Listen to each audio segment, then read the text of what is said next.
When we hear the name Adam Smith, the mind often drifts toward the invisible hand, the cold mechanics of free market capitalism, and the pursuit of self-interest.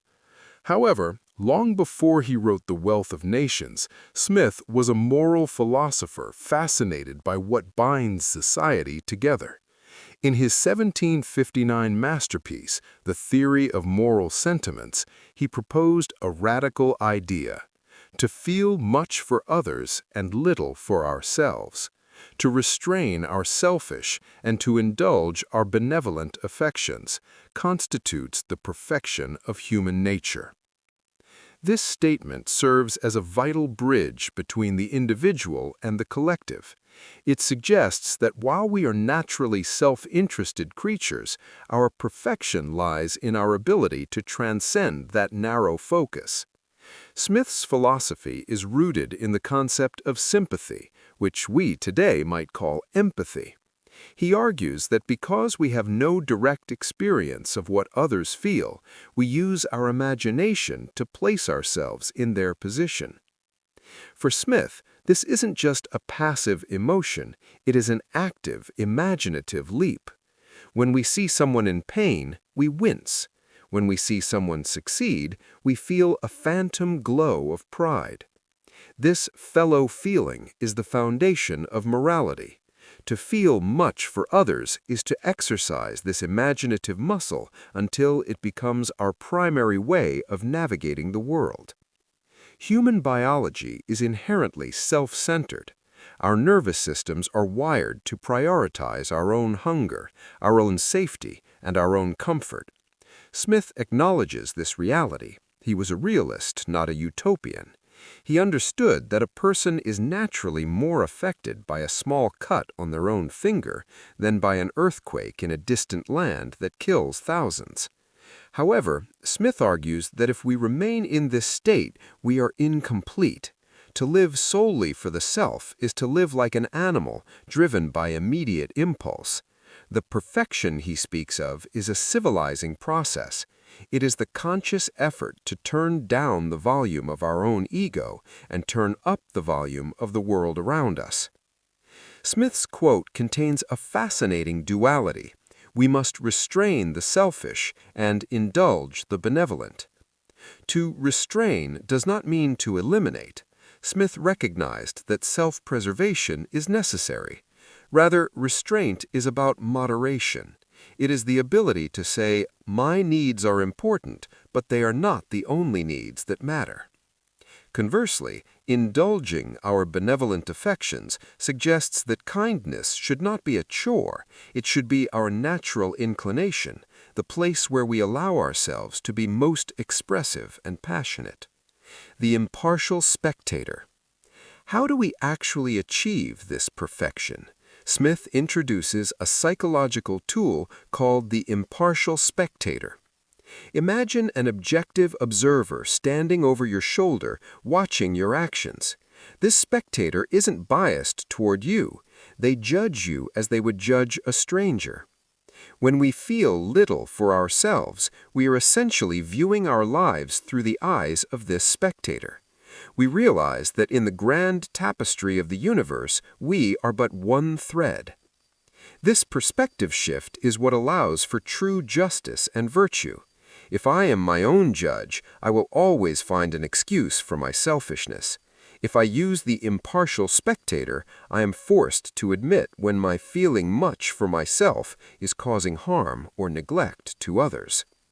It is a common misconception that Smith's economic theories contradict his moral ones.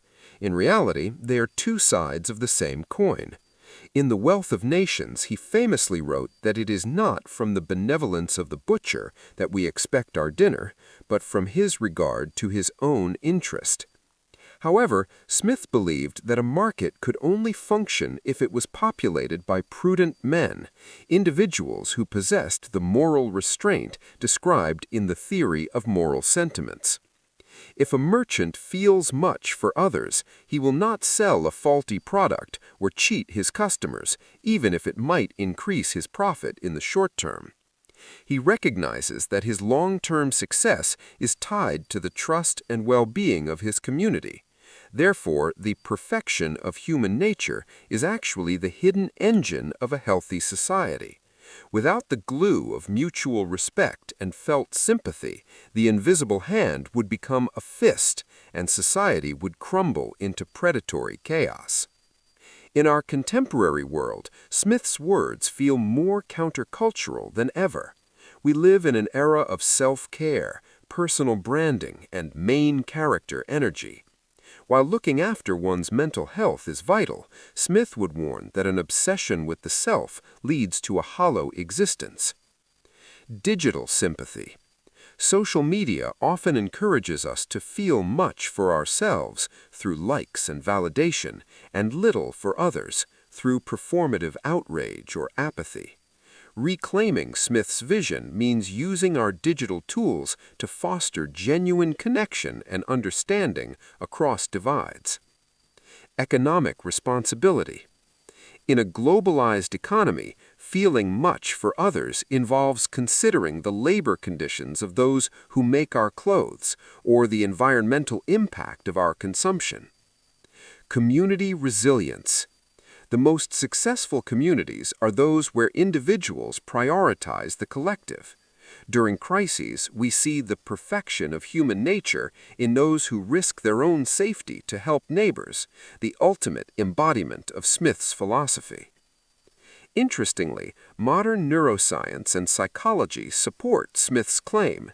The helper's high, the release of oxytocin and dopamine when performing acts of kindness, suggests that our brains are biologically rewarded for benevolence.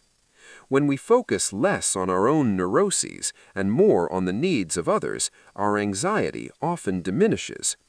By feeling little for ourselves, we escape the suffocating cage of the ego.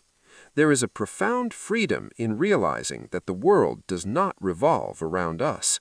It allows us to experience a broader, richer range of human emotions. Adam Smith did not believe that human perfection was a static destination we reach and then stay in. Instead, it is a direction. We are all born with the capacity for both great selfishness and great love. The perfection lies in the constant daily choice to lean toward the latter. To feel much for others is to acknowledge our shared humanity. To feel little for ourselves is to embrace humility. Together, these two movements create a person who is not only a better citizen or a better neighbor, but a more complete human being. Smith reminds us that the height of our nature is found not in what we accumulate for ourselves, but in how deeply we allow the lives of others to resonate within our own hearts. Subscribe to this YouTube channel and share the video.